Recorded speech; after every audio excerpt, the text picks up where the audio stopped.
A paz do Senhor, seja bem-vindo a mais uma aula aqui do EBD em Foco. Eu me chamo Herberson e nesta aula eu vou ministrar a lição número 5, que tem como título A Promessa de Salvação. Nós estamos estudando a revista CPAD do quarto trimestre do ano 2024. A revista como um todo fala sobre as promessas de Deus e agora na lição número 5 nós vamos falar da promessa mais importante de todas, que é a promessa de salvação.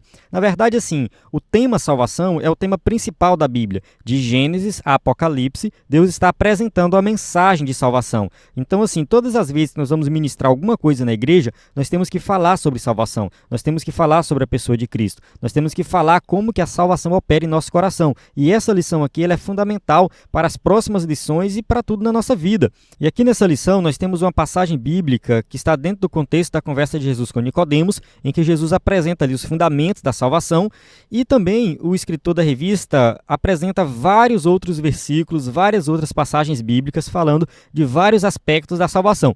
É uma lição bem completa, uma lição muito boa mesmo, uma lição que vai direto ao ponto e se aprofunda. Então, assim, se você quer aprender mais sobre salvação, assista essa aula até o final. Você que já me conhece sabe que eu gosto de apresentar um conteúdo que vai além da revista, um conteúdo que vai de forma muito mais profunda dentro dos temas tratados. A gente também disponibiliza muito material extra, então fica atento aí no nosso grupo do WhatsApp. Se você não entrou no grupo, mande uma mensagem no nosso WhatsApp, na descrição do vídeo tem o nosso WhatsApp que você pode aí solicitar para entrar no grupo. Se você estiver no grupo, fique atento que nós vamos postar um material extra aí complementando a lição, muito conteúdo de qualidade. E também nós vamos deixar disponível na descrição deste vídeo.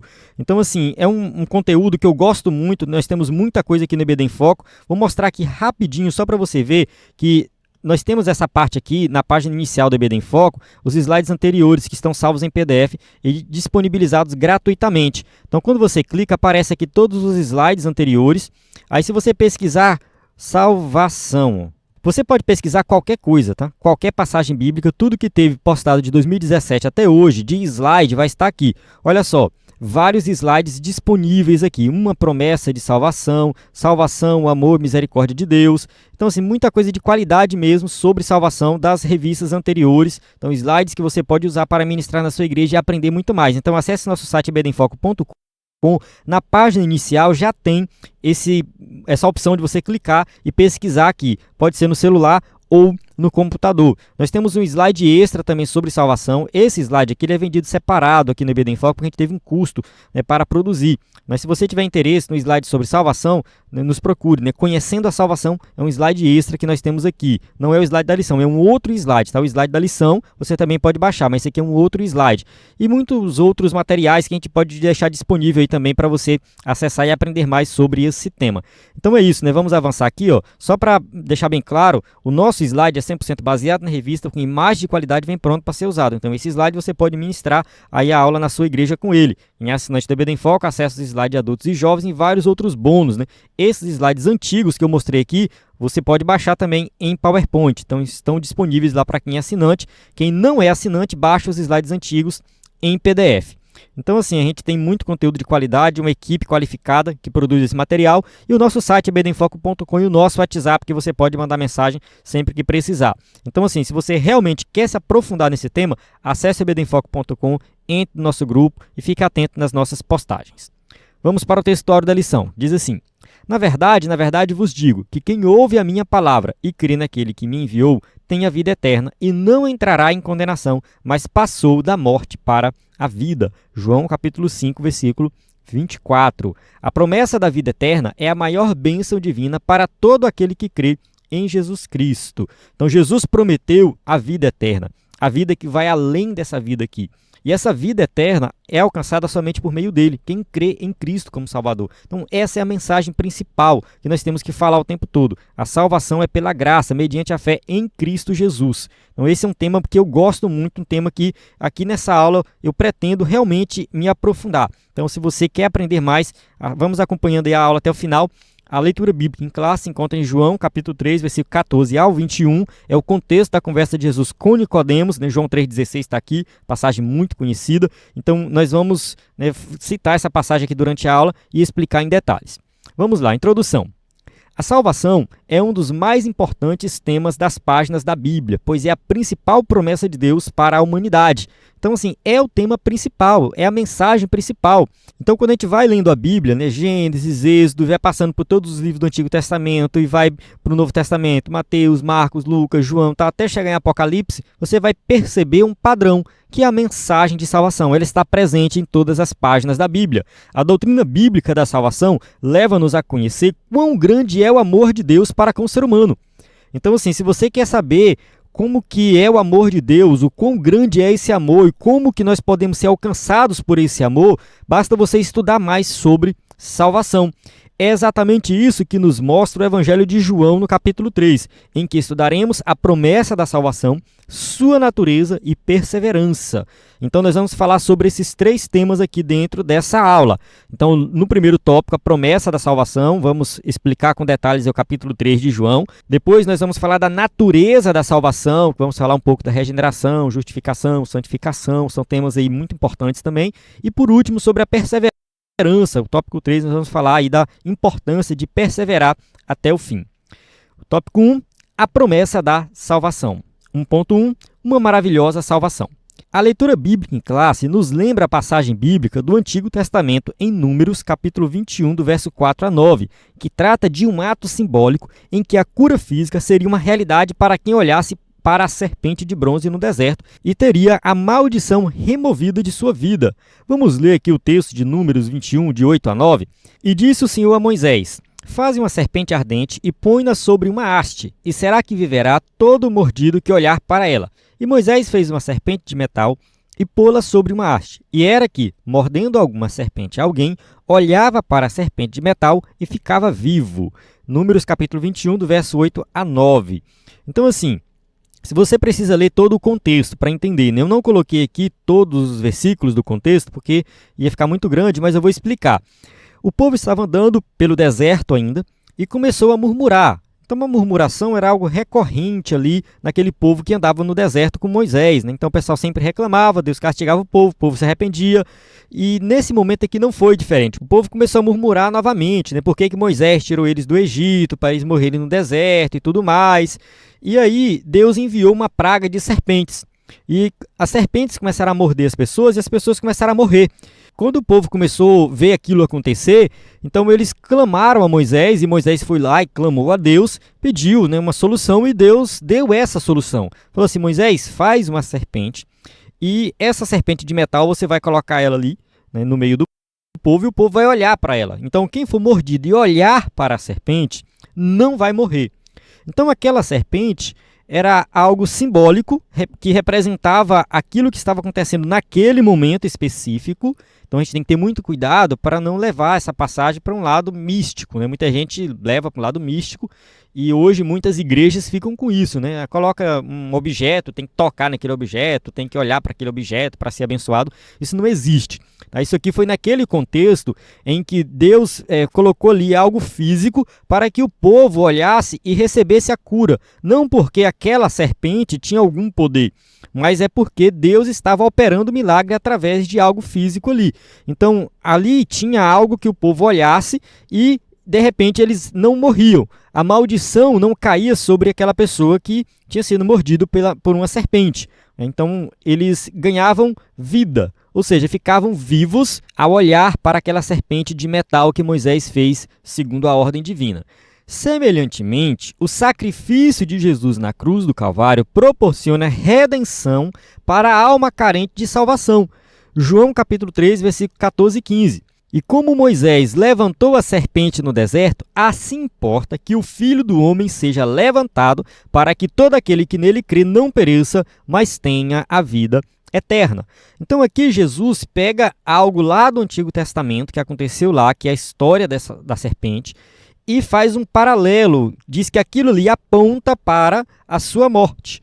E, no caso, o Filho do Homem vai ser levantado, ou seja, ele vai ser pregado no madeiro, em uma cruz, e todo aquele que nele crê, quem olha para o Filho do Homem e crê nele, acredita pela fé, alcança a salvação, alcança a misericórdia.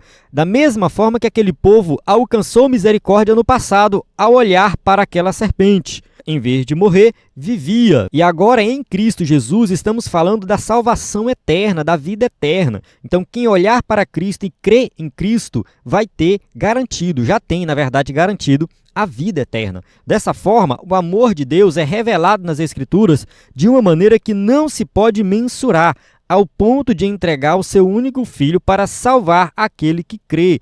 João 3,16, provavelmente a passagem mais conhecida da Bíblia, porque Deus amou o mundo de tal maneira que deu o seu Filho unigênito, para que todo aquele que nele crê não pereça, mas tenha a vida eterna. Então o amor de Deus aqui é um amor incondicional, é um amor que veio para salvar, é um amor que não compactua com os pecados das pessoas, que veio para juízo desses pecados, mas que de alguma forma o juízo caiu sobre Cristo, ou seja, ele pagou o preço. Então aqui nós vemos que Deus amou o mundo de tal maneira, ou seja, o amor de Deus foi um amor incondicional, mesmo o mundo não merecendo, mesmo nós não merecendo, porque nós éramos pecadores. O apóstolo Paulo, escrevendo aos Efésios, capítulo 2, ele fala assim: vocês no passado estavam naquela situação que eles estão hoje, ou seja, vocês eram filhos da ira, vocês estavam mortos em delitos e pecados e tudo mais. Então assim, nós hoje somos salvos porque fomos alcançados pela misericórdia de Deus,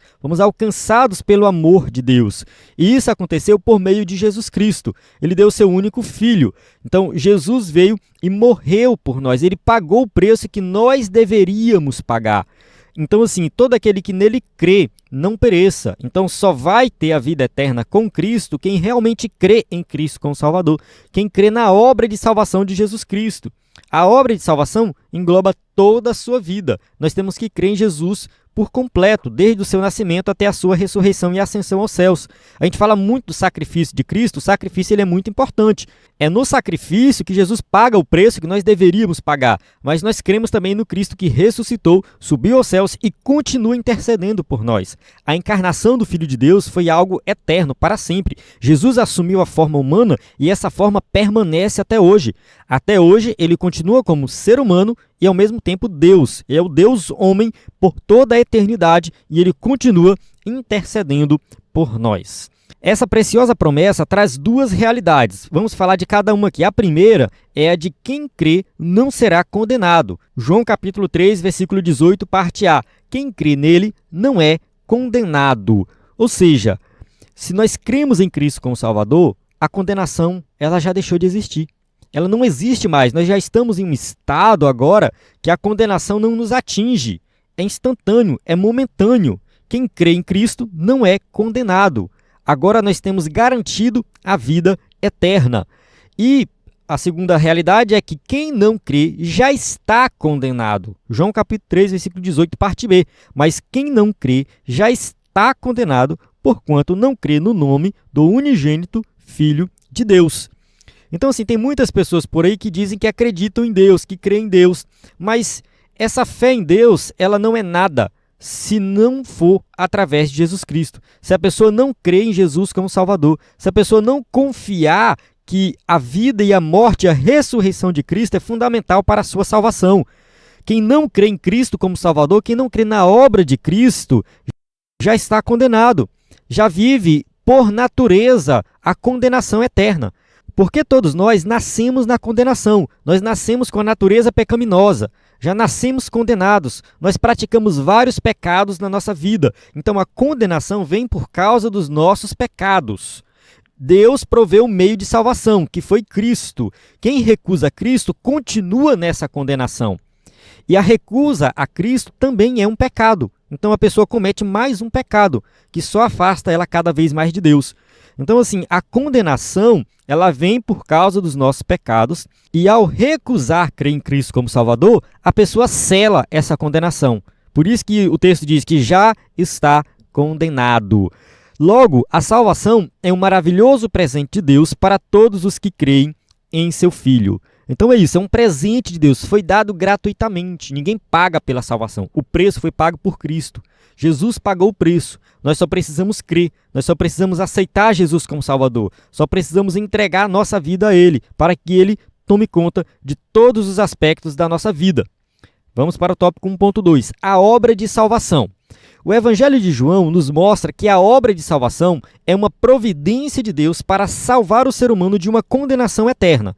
Então o ser humano está caminhando para a condenação eterna e a obra de salvação vem para nos resgatar, nos tirar dessa condenação e oferece gratuitamente. É algo gratuito que é a salvação eterna. No sentido geral, a palavra salvação vem do grego sotéria e traz um sentido de livramento de perigo, de ameaça, saúde, livramento da prisão, livramento do dilúvio, enfim. A palavra sotéria, traz aí todos os aspectos da salvação, tanto num âmbito mais cotidiano, quando se fala de saúde ou de uma prisão, como está aqui, mas também no âmbito mais espiritual, no caso a salvação da condenação eterna. Então, dessa maneira, a salvação propriamente dita tem a ver com os que recebem a Cristo Jesus como seu suficiente Salvador. A salvação é pela graça, foi dada por Deus como um presente. E quem crê em Jesus como Salvador alcança essa salvação. Quem crê em Jesus como Salvador tem os pecados perdoados. Então, nossos pecados são perdoados não porque nós fazemos algum esforço, tem algum esforço da nossa parte. Não, os nossos pecados são perdoados porque nós cremos, simplesmente isso. E Ele pagou o preço, Ele pagou no nosso lugar. Quando isso acontece, somos imediatamente libertos da escravidão do poder do pecado e da condenação eterna. Atos capítulo 4, versículo 12. E em nenhum outro há salvação, porque também debaixo do céu nenhum outro nome há, dado entre os homens, pelo qual devamos ser salvos. Quem é que vai nos salvar se não for Cristo? Não existe outra alternativa, somente Cristo é o nosso Salvador.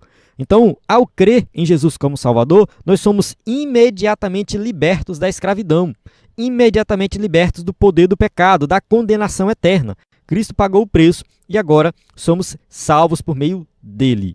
Vamos falar um pouco sobre o Salvador, tópico 1.3. Não tem como falar de salvação se não falar de Jesus, A obra de salvação tem como base a entrega do Filho de Deus como aquele que pagou o preço do pecado.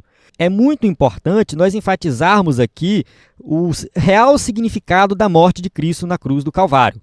É muito importante, porque aqui realmente nós temos a salvação sendo efetivada na nossa vida, através do sacrifício de Cristo. E eu digo isso porque tem muita gente por aí menosprezando a cruz de Cristo, menosprezando aquilo que Jesus fez na cruz para pagar o preço dos nossos pecados, menosprezando a morte de Cristo.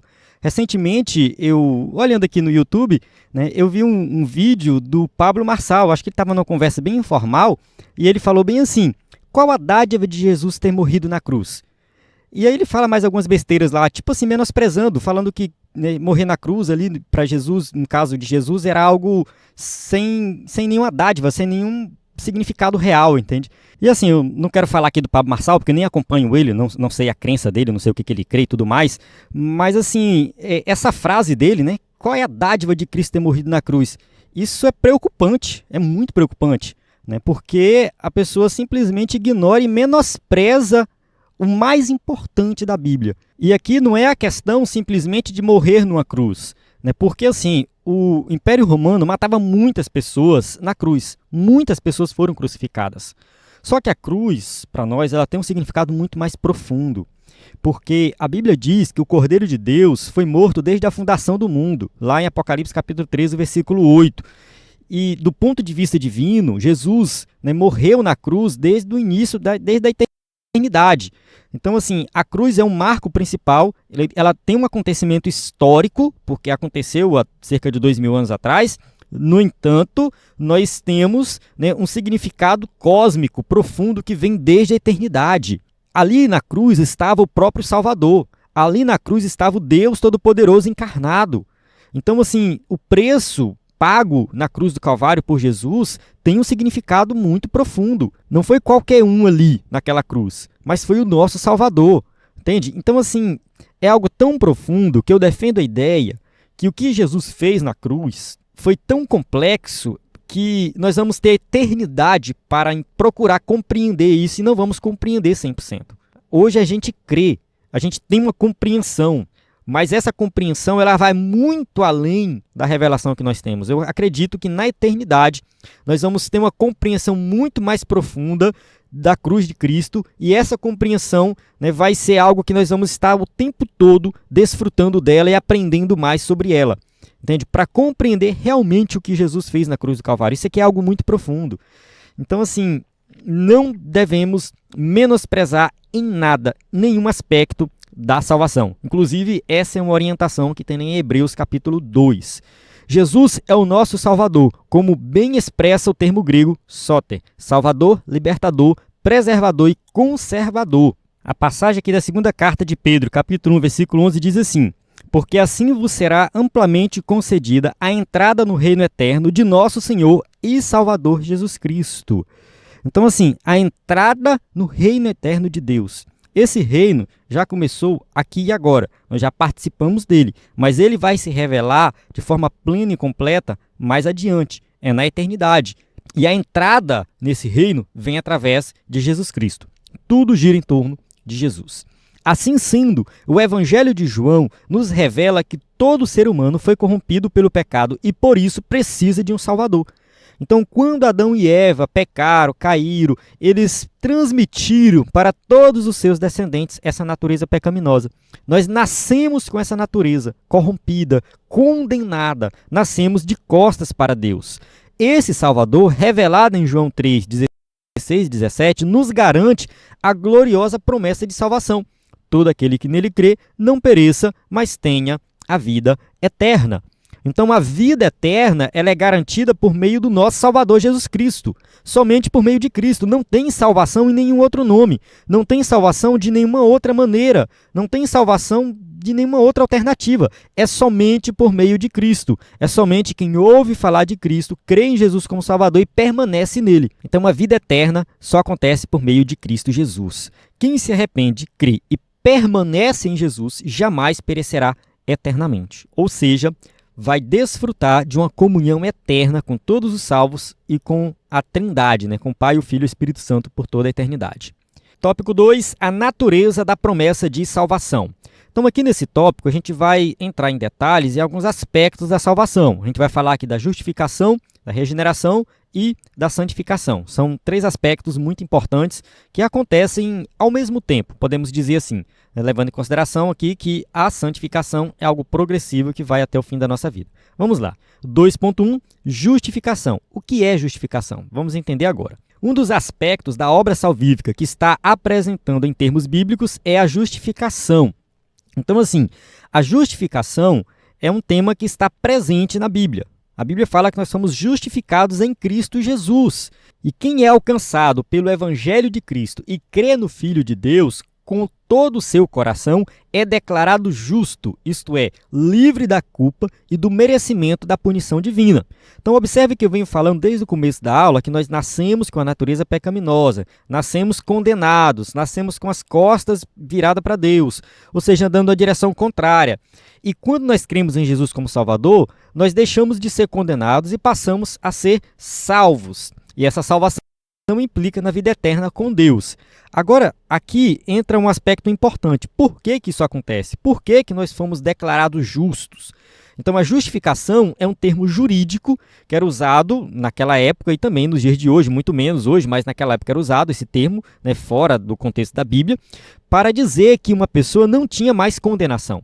O juiz batia o martelo e falava, a partir de agora você está livre de toda a condenação. Toda a condenação foi tirada. Você foi declarado justo. Então, assim, se nós fomos justificados, mesmo sendo pecadores, aconteceu alguma coisa aí, que foi o sacrifício de Cristo. Olha só como uma coisa está interligada à outra. Então, quando nós cremos em Jesus como Salvador, o sacrifício dele passa a ser eficaz na nossa vida, perdoa os pecados e esse perdão vem através de uma imputação, ou seja, é colocado em nós a vida santa de Cristo. E os nossos pecados são lançados sobre Cristo. Então nós não somos justos, considerados justos e santos do nada, porque Deus passou o pano no pecado. Não é isso, porque alguém pagou o preço. E quando nós lançamos os nossos pecados sobre Cristo, ali sim, ele paga o preço do pecado. E a vida de santidade dele é imputada em nós. Então, ele não é mais condenado, ou seja, o ser humano não é mais condenado. Está declaradamente absolvido. É um salvo. Que fique bem claro, a salvação não é Deus passando pano pelo pecado. Não é isso. A salvação é Deus lançando nossos pecados sobre Cristo e imputando em nós a vida de santidade de Cristo. ela é colocada em nós. É como se Deus olhasse para nós, salvos, através de Cristo, como se Jesus fosse uma lente. Ele olha através de Cristo e a vida de santidade de Cristo está em nós. Então nós somos santos por meio de Cristo Jesus, não pelo nosso próprio esforço, mas por meio dele, pelo sacrifício dele. Por intermédio da justificação, o pecador é visto por Deus como se não houvesse praticado transgressão alguma. Olha só que maravilhoso. Deus olha para nós como se nós não tivéssemos nenhum pecado. Mas não é que nós nunca pecamos, nós pecamos, mas ele olha para nós através de Cristo, como se fosse uma lente, e ele enxerga em nós santidade, porque a santidade que está em nós vem de Cristo Jesus. Dessa forma, fomos justificados e por isso temos plena paz com Deus por intermédio do nosso Senhor e Salvador Jesus Cristo.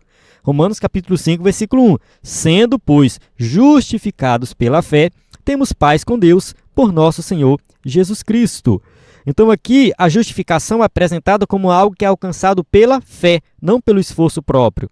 A paz com Deus aqui é uma paz que é contrário de guerra. Antes de sermos justificados, vivíamos em guerra com Deus.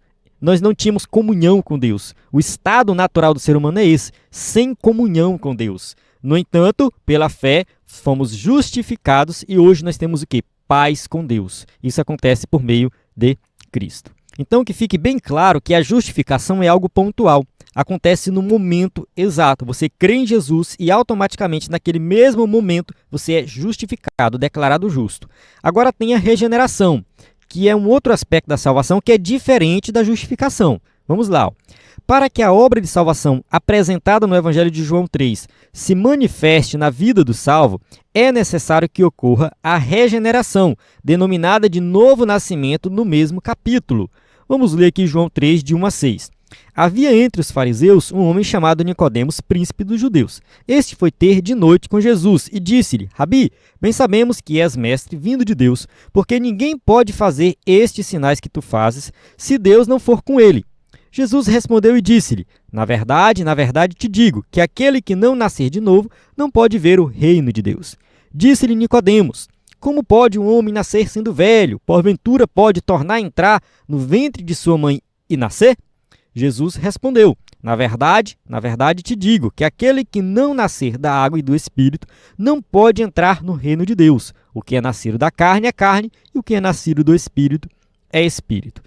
Eu não vou explicar a passagem por completo aqui, por causa do tempo, mas eu vou deixar na descrição aí algum vídeo que a gente tem, né, lição antiga, comentando essa passagem. Mas eu vou explicar aqui de maneira geral sobre o novo nascimento, que é o tópico que nós estamos aqui. Regeneração é isso. Regeneração é nascer de novo. E Jesus está falando para Nicodemos aqui desse novo nascimento. Esse novo nascimento significa que, ao crer em Jesus como Salvador, nós nos tornamos uma nova criatura. Não somente essa passagem diz isso, mas várias outras passagens também vão falar a mesma coisa. Nós somos agora uma nova criatura, porque não basta Deus simplesmente olhar para nós e nos ver santo através de Cristo, que é a justificação. Então a justificação é um aspecto da salvação que é muito importante. Só que Deus falou assim, não, além de justificar os meus filhos, né, no caso perdoar os pecados dele e tudo mais, tirar a condenação, eu vou dar para eles uma nova vida. Olha só que maravilhoso. Então, quem está em Cristo, né, foi justificado e regenerado, nasceu de novo, é uma nova criatura. Então, a regeneração é um outro aspecto da salvação, diferente da justificação. Significa que agora nós temos um novo modo de vida, uma nova maneira de pensar, um novo comportamento. Por isso que não faz sentido nós continuarmos no pecado, continuarmos vivendo a vida antiga que nós tínhamos. Por quê? Porque agora nós nascemos de novo, temos uma nova maneira de viver. Uma pessoa que nasce de novo passa por um processo de transformação interior em que o coração sofre uma mudança radical por intermédio do Evangelho mediante o poder do Espírito Santo. João capítulo 16, versículo 13, diz assim, mas quando vier aquele Espírito da verdade, ele vos guiará em toda a verdade, porque não falará de si mesmo, mas dirá tudo o que tiver ouvido e vos anunciará o que há de vir. Ou seja, o Espírito Santo vai operar em nosso coração. Ele vai nos convencer do pecado, da justiça, do juízo. Ele vai nos guiar. Ele vai nos ensinar tudo que nós precisamos. Então, o Espírito Santo é o agente principal dessa regeneração. Essa obra é feita diretamente pelo Espírito Santo. Então, o pecador se torna filho de Deus, nova criatura e anda em novidade de vida. Romanos 8, versos 16 e 17. Diz assim, o mesmo Espírito testifica com o nosso espírito que somos filhos de Deus. E se nós somos filhos, somos logo herdeiros, também herdeiros de Deus e co-herdeiros de Cristo, se é certo que com ele padecemos, para que também com ele sejamos glorificados. O Espírito Santo de Deus opera em nosso coração e testifica que agora somos de fato filhos de Deus. E ser filho de Deus é diferente de ser uma criatura de Deus. Todos nós somos criaturas de Deus, mas filho somente quem crê em Jesus como Salvador. Somente através da regeneração. Uma vez que nascemos de novo, passamos a fazer parte da família de Deus. Olha só que maravilhoso, Hebreus capítulo 2, versículo 11. Porque assim o que santifica, como os que são santificados, são todos de um, por cuja causa não se envergonha de lhes chamar irmãos. Ou seja, fazemos parte agora da mesma família, família de Deus. Isso é maravilhoso, a salvação é plena, é completa. Então Deus, ele nos justificou, ele nos regenerou e agora ele nos chama de filhos. Agora nós fazemos parte dessa família, família maravilhosa que é a família de Deus. Tópico 2.3, santificação. Agora vamos para mais um aspecto da salvação. A santificação é um aspecto da salvação como resultado da obra do Calvário de nosso Senhor Jesus.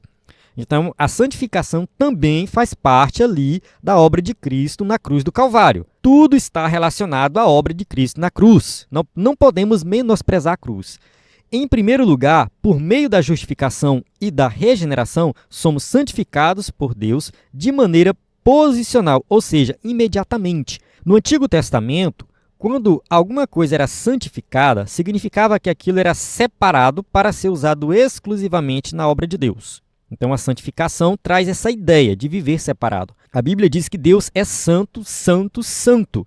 Quando a Bíblia diz que somos santificados, significa que imediatamente fomos separados para viver uma vida para Deus. Isso é imediato, é junto com a regeneração e a justificação. Nem adianta a gente ficar aqui especulando, né, sobre o que vem primeiro, né?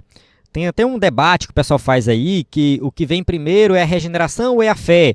Então, os calvinistas tendem a dizer que primeiro somos regenerados para depois termos fé. Aí já os arminianos dizem que primeiro temos fé para depois sermos regenerados. E fica naquele debate. Eu não quero entrar aqui em detalhes nesse debate, mas o que eu quero deixar bem claro é que, ao crermos em Jesus como Salvador, somos justificados imediatamente. Somos regenerados imediatamente e somos santificados imediatamente. É uma santificação posicional, no sentido de que fomos separados para Deus. Em segundo lugar, somos santificados de maneira progressiva por meio do relacionamento com Cristo. Então, a santificação tem esse aspecto também de ser progressiva, no sentido de que o tempo todo nós estamos melhorando, o tempo todo nós estamos crescendo na vida espiritual, conhecendo mais de Cristo, abandonando pecados, abandonando vícios, nos relacionando melhor com os irmãos, enfim. Então, a santificação é algo que vai até o fim da nossa vida. Esse processo ocorrerá até o advento da nossa glorificação final por ocasião da transformação do nosso corpo no advento do arrebatamento da igreja, pois teremos um corpo semelhante ao de Jesus ressurreto. Filipenses capítulo 3, versículo 21, que transformará o nosso corpo abatido para ser conforme o seu corpo glorioso, segundo o seu eficaz poder de sujeitar também a si todas as coisas. Então observe que é assim, na justificação, nós somos libertos da condenação do pecado. Na santificação, somos libertos do domínio do pecado. E na glorificação, que é o estado final, aí nós seremos libertos da presença do pecado. Não vai ter mais a presença do pecado lá no céu. Então, nosso corpo será um corpo glorioso e tudo que nós tínhamos por causa da natureza pecaminosa vai deixar de existir. A tendência para o pecado e tudo mais vai deixar de existir, porque nós teremos um corpo glorioso semelhante ao corpo de Cristo. Aí sim será a glorificação. Então, a santificação vai acompanhar a vida do cristão até o momento da glorificação. Portanto, a obra de salvação exposta no Evangelho de João é completa. O Evangelho de João é maravilhoso. Quando se fala de salvação, da obra de Cristo, como alcançar a salvação, é muito bom. Você tem que ler o Evangelho de João. E eu acredito que para o novo convertido, o Evangelho de João também, né, tem uma linguagem assim, mais acessível, que ele vai entender melhor, né, sobre salvação. Então, assim, capítulo 3 principalmente foi o que nós estudamos aqui, fala muito da salvação, mas recomendo você ler todo o Evangelho de João. É uma leitura muito maravilhosa para fortalecer a nossa fé. Vamos para o tópico 3, promessa e perseverança na salvação. Então, assim, nesse tópico, nós vamos falar um pouco, né, da base da nossa salvação, que é Cristo. Então, assim, é algo que a gente já está falando desde o começo, a gente vai se aprofundar um pouco mais aqui. A gente vai falar também da questão da perseverança, que tem a ver com permanecer na fé, porque sabemos que muitas pessoas se desviam e isso entra numa certa polêmica da possibilidade de perder ou não a salvação. Então, a gente sabe que existe um debate nesse sentido e a gente vai se aprofundar nisso aqui nesse tópico. Então, convido você a continuar aí na aula até o final aqui para a gente aprender sobre esse tema. 3.1. A base da promessa de salvação é Cristo. João 3 mostra com clareza que o nosso Senhor é o centro da promessa de nossa salvação. Ponto. É isso. Jesus é o centro da promessa. A salvação só acontece por meio de Cristo. Não tem outro caminho para a salvação que não seja Cristo. Então, isso está bem claro no capítulo 3 de João. Deus aconselhou um povo dentre pessoas pecadoras que se arrependeram e creram em Jesus Cristo como Senhor e Salvador. Então, assim, Deus escolheu um povo. Esse povo não é um povo especial, no sentido de que nós não éramos especiais antes de sermos salvos. Não. Tem gente que pensa assim, Deus escolheu, ou Deus me tocou, Deus me salvou porque eu era diferente. Não. Todos nós éramos pecadores, como qualquer pecador. Então é assim, não tinha nada de especial, mesmo assim, Jesus morreu por nós e nos deu a salvação. Vamos ler aqui a passagem de 2 Tessalonicenses, capítulo 2, versículo 13 e 14. Mas devemos sempre dar graças a Deus por vós, irmãos, amados do Senhor, por vos ter elegido desde o princípio para a salvação, em santificação do Espírito e fé da verdade, para o que, pelo nosso Evangelho, vos chamou para alcançardes a glória de o nosso Senhor Jesus Cristo. Então aqui a gente tem uma passagem que fala de um tema que também é polêmico, que é a questão da eleição. A gente sabe que tem duas visões aí, que são as principais quando se fala de eleição. Uma visão é a visão calvinista, que diz que Deus elegeu de antemão, de forma incondicional, aqueles que vão ser salvos. Então é assim, Deus falou assim, fulano vai ser salvo. Então essas pessoas vão ter acesso ao Evangelho, vão crer no Evangelho. Então a eleição calvinista é assim, não é automático, não é que Deus elegeu e a pessoa automaticamente é salva. Não, a pessoa é eleita para ouvir o Evangelho, ela vai ser tocada pelo Espírito Santo, vai entender o Evangelho, vai crer no Evangelho e vai perseverar até o fim, viver uma vida de santidade. Então, eleição é isso. O eleito ele precisa ouvir o Evangelho. O eleito ele precisa crer e perseverar. Então, os calvinistas acreditam que todos os salvos foram escolhidos de antemão. Deus, na sua infinita sabedoria e soberania, escolheu quem vai ser salvo. E, automaticamente, os condenados, né? Porque se ele escolhe quem vai ser salvo, o restante vai ser condenado. Então, essa é a eleição incondicional defendida pelos calvinistas. Já os arminianos pensam um pouco diferente. Acreditam que todas as pessoas têm a capacidade de alcançar a salvação, que Jesus morreu por todos. Ele não morreu somente para os eleitos, né? Os calvinistas vão dizer que Jesus morreu somente para os eleitos. Já os arminianos, que no caso a Assembleia de Deus é arminiana, acredita que Jesus morreu por todos. E existe algo chamado graça preveniente. Essa graça, ela meio que nivela todo mundo e possibilita que todos tenham a capacidade de conhecer a salvação. De certa forma, todos nós estamos mortos de delitos e pecados, certo? Porém, o Espírito Santo, a morte de Cristo, de forma sobrenatural, fez com que quebrasse as amarras e que nós pudéssemos ter a capacidade, né, vou colocar assim, nós passamos a ter a capacidade de crer no Evangelho. E ao ouvir o Evangelho, nós podemos escolher crer ou não crer. Então, todos nós podemos ter essa escolha. E, a partir do momento que nós escolhemos crer, nós pertencemos agora ao grupo dos eleitos, que Deus elegeu através da sua presciência, que ele viu de antemão quem vai crer e quem não vai crer. Então, como Deus viu de antemão, né, quem vai crer e quem não vai crer, ele já elegeu. Então, de forma coletiva, a igreja, né, foi eleita por Deus. Então, assim, é bem complexo. Não vou resolver isso aqui, não pretendo detalhar isso aqui e nem assim aconselho você abrir esse debate na sua aula da EBD. Não vale a pena fazer isso porque é um tema muito profundo. Ambos os lados vão usar a Bíblia, a mostrar as passagens bíblicas e tudo mais. No entanto, eu acredito que o foco da nossa lição é mostrar aqui, no caso, que a eleição ela é baseada em Cristo Jesus, no sacrifício de Cristo. É para a santificação. Então não adianta a gente ficar debatendo a eleição do ponto de vista calvinista ou arminiano em uma aula de EBD. Talvez o debate seja interessante em um outro momento, né? Pode debater até mesmo para aprender um pouco mais sobre o tema. Mas assim, aqui na EBD a gente vai entender que a salvação é por meio de Cristo Jesus. Aí nós somos eleitos desde o princípio para essa salvação. Logo, a Igreja de Cristo, o povo de Deus, é constituída de pessoas unidas ao Senhor Jesus. Vamos ler Efésios capítulo 1, verso 9 e 10. Descobrindo-nos o mistério da sua vontade, segundo o seu beneplácito, que propusera em si mesmo de tornar a congregar em Cristo todas as coisas na dispensação da plenitude dos tempos, tanto as que estão nos céus como as que estão na terra. Então aqui a gente tem mais uma passagem bem profunda, bem complexa, mas também que deixa bem claro que todas as coisas são congregadas em Cristo. A igreja é a reunião de todos os povos em Cristo. Então, na dispensação da plenitude dos tempos, que é, no caso, quando Cristo se revelou, e ali inaugurou a nova dispensação, é a dispensação da igreja. A igreja, que era o mistério de Deus, foi revelado e agora nós estamos todos unidos em Cristo Jesus. Ele coloca aqui tanto as que estão nos céus como as que estão na terra, no sentido de que agora todas as coisas congregam em Cristo. A morte de Cristo teve um alcance cósmico, não foi um alcance apenas no nível aqui dos seres humanos. Não, a redenção ela tem um alcance cósmico, é todo o universo. Ela engloba todas as coisas.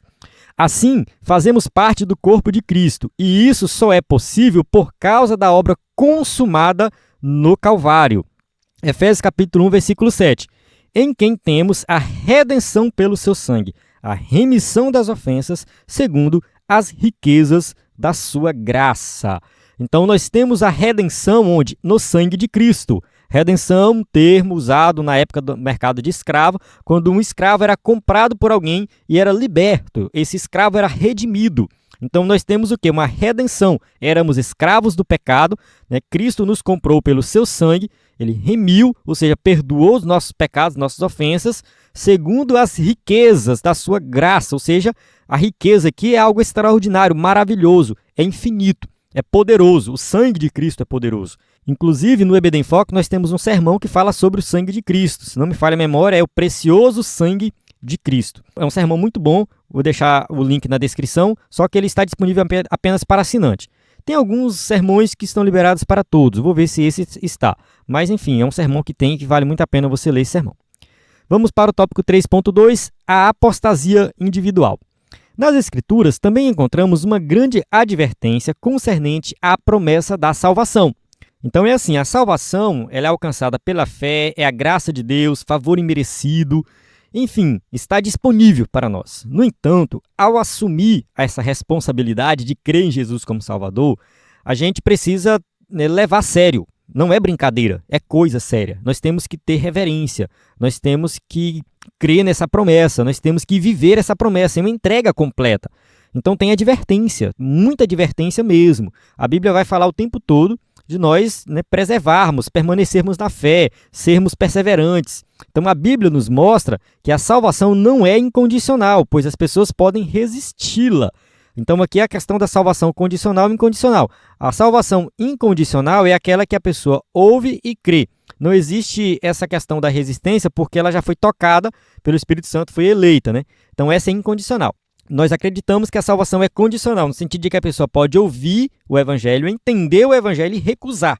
Fala, não quero saber disso aí, não quero. A gente acredita nesse sentido, nesse ponto de vista, que é possível você ouvir, entender e recusar.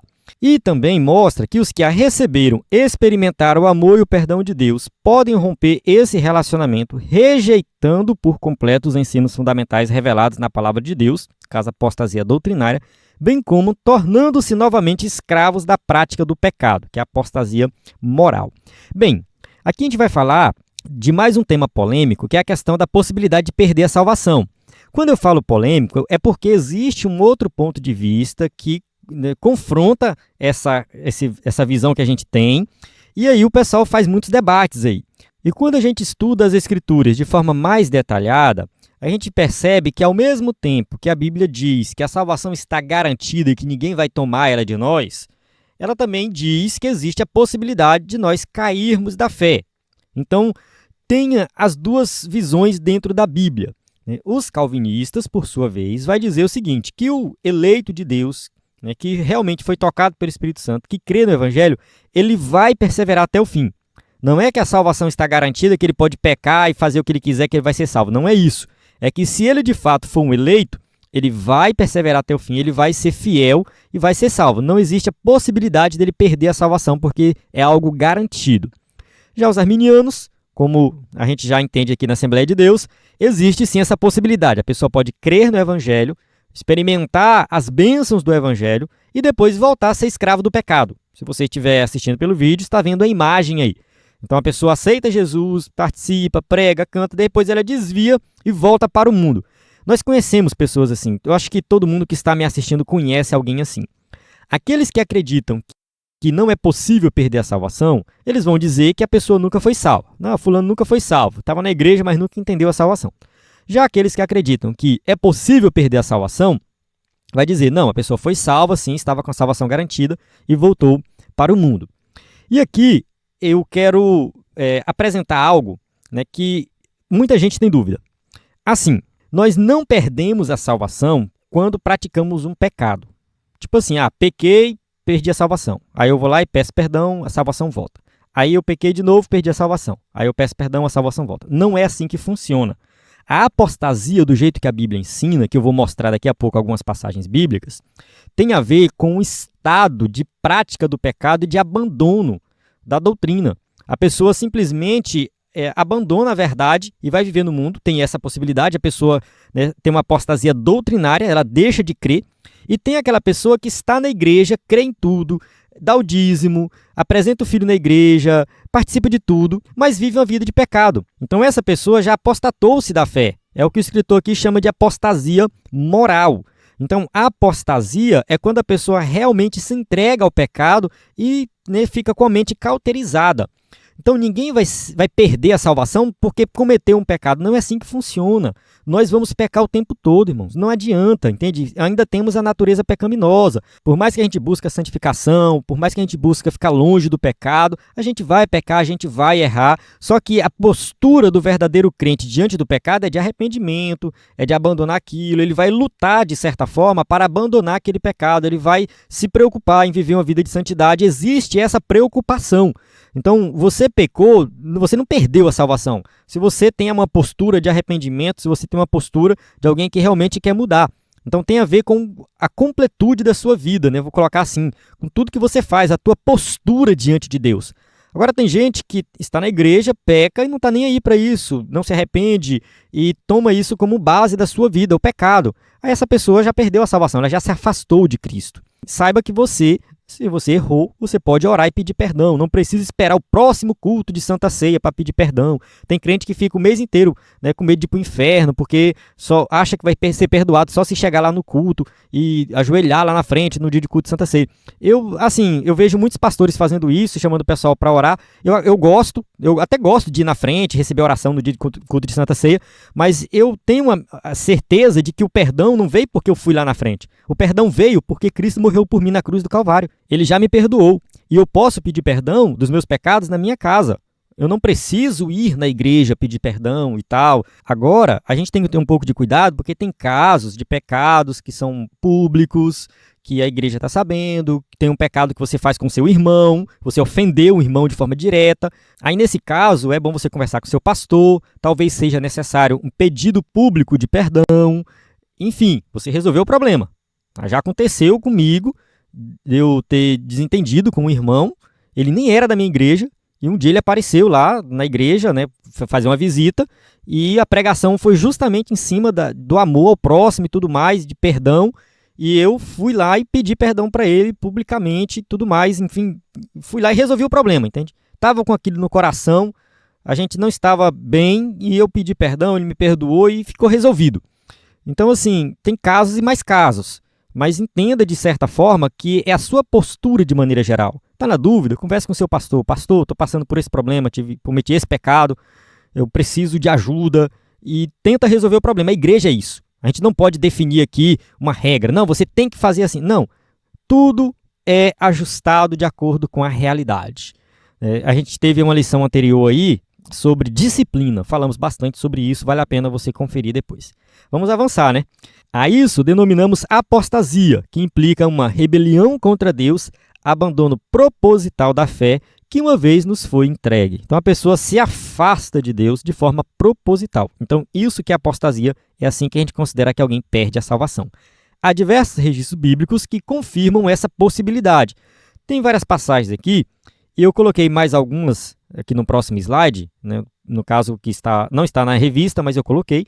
Eu vou mostrar aqui algumas passagens. Nessa passagem aqui de Atos 14, 21 a 22, diz assim, ó, e, tendo anunciado o evangelho naquela cidade e feito muitos discípulos, voltaram para Listra, Icônio e Antioquia, confirmando o ânimo dos discípulos, exortando-os a permanecer na fé, pois que por muitas tribulações nos importa entrar no reino de Deus. Então aqui a gente tem uma passagem que fala da permanência da fé. Então se fala da permanência, significa que tem a possibilidade de não permanecer. Agora eu quero ler aqui uma passagem que não foi citada na lição, mas eu achei interessante colocar aqui nesse contexto. 1 Timóteo, capítulo 4, versículo 1 e 2.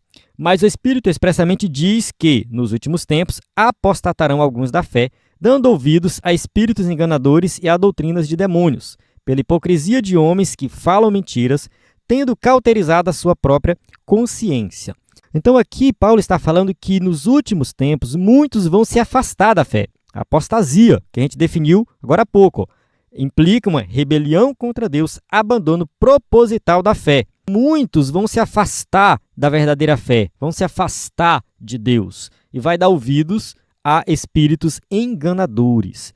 Aqui nesse slide, nesse outro, eu coloquei um trecho de um sermão, né? Na verdade é um estudo exegético dessa passagem de Timóteo, né? No caso 1 Timóteo 4, de 1 a 5, e é um sermão muito bom, só que é um livro físico, não é um livro digital, não é PDF, não encontrei em PDF, enfim, fica até ruim para eu compartilhar, né?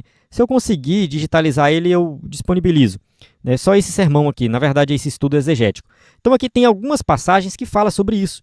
Então aqui a gente tem Lucas 13, 27, Lucas 8, 13, Atos 15, 38, a 1 Timóteo 4, 1, que a gente leu agora, 2 Timóteo 2, 19, Hebreus 3, 12, enfim, tem muitas passagens, né, que vão confirmar essa possibilidade. Eu acredito que o cristão ele tem que ter certeza da salvação, que ele tem que ter consciência de que a sua salvação está garantida, que Cristo vai nos preservar ali firmes na fé. Eu acho que isso é uma coisa que eu tenho muito clara na minha mente. O cristão ele não pode achar que ele não é salvo. Será que eu sou salvo? Será que eu vou para o céu? Eu penso assim, que o cristão verdadeiro, o crente verdadeiro, ele crê em Jesus como Salvador, ele sabe que Jesus morreu na cruz do Calvário, a salvação está garantida em Cristo, ponto. Você não tem que ficar com medo de ir para o inferno. Ah, meu Deus, será que eu vou para o inferno? Será que eu não sou salvo? Não.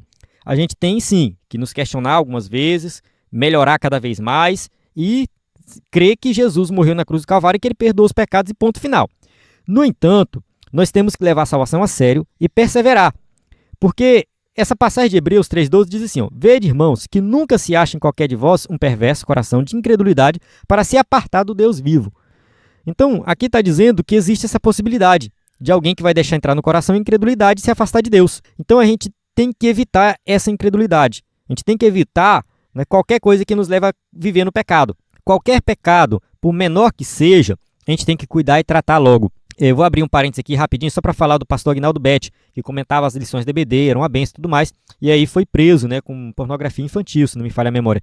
Talvez era um problema que ele tinha com sexo, com pornografia, que ele não resolveu logo e foi piorando cada vez mais e foi se afundando cada vez mais, e aí chegou ao ponto de estar ministrando na EBD, pregando nas igrejas, fazendo tudo, né, um monte de coisa na obra de Deus e vivendo na prática do pecado. Então, assim, a gente tem que ter muito cuidado, principalmente quando se fala de pornografia. É uma coisa que, enfim, é um tema pouco tratado nas igrejas, muitas vezes é tabu falar sobre isso, mas a gente precisa tratar e ter muito cuidado, porque tem muitos que estão se envolvendo e é uma coisa que vai cauterizando a mente, né, e a pessoa vai se afastando de Deus cada vez mais. Então é isso, né, que nós possamos ter certeza da salvação, mas ao mesmo tempo entender, né, que precisamos perseverar e mantermos firmes no Evangelho. Vamos para o tópico 3.3, a promessa e a segurança da salvação. A promessa de salvação também nos traz uma consoladora certeza, aquela mesma que o apóstolo Paulo escreveu, Filipenses 1:23. Mas de ambos os lados estou em aperto, tendo o desejo de partir e estar com Cristo, porque isto é ainda muito melhor. Então o apóstolo Paulo, quando fala isso aqui, ele não tem dúvida da salvação dele. Ele tem certeza, ele sabe que se ele partir, ele vai estar diretamente com Cristo. O ensino bíblico do Novo Testamento afirma que, ao passar pela morte, o salvo já está imediatamente com Cristo. Então, a salvação é garantida, você vai direto estar com Cristo. Assim, os que creem em Cristo se submetem a Ele como seu Senhor e, mediante um relacionamento pessoal com Cristo, estão definitivamente seguros para a vida eterna. Então, se você tem um relacionamento pessoal com Cristo, você realmente crer nele como Salvador, pronto, a salvação está garantida. 1 João, capítulo 5, versículo 13. Estas coisas vos escrevi para que saibais que tendes a vida eterna e para que creiais no nome do Filho de Deus. Então, observe que João é muito enfático nesse sentido de que nós temos a vida eterna. Ela já é nossa, ela é garantida. Então, assim, saibam que vocês já têm a vida eterna. No Evangelho, João escreve assim, nas palavras de Jesus, né? Ele fala assim, quem crê em mim já tem a vida eterna. Então é isso, a vida eterna está garantida em Cristo Jesus. Amém? Chegamos na conclusão da nossa aula que diz assim, a promessa da salvação nos lembra de que não podemos descuidar da nossa conduta diante de Deus e do mundo. A salvação, em primeiro lugar, depende de Deus, que estende sua mão ao pecador perdido. Mas também é necessário que o ser humano aceite humildemente o amor e a graça de Deus em seu favor. Quem crê em Jesus é salvo, mas quem o rejeita permanece perdido em delitos e pecados. Então aqui, né, a conclusão resume bem o que nós estudamos.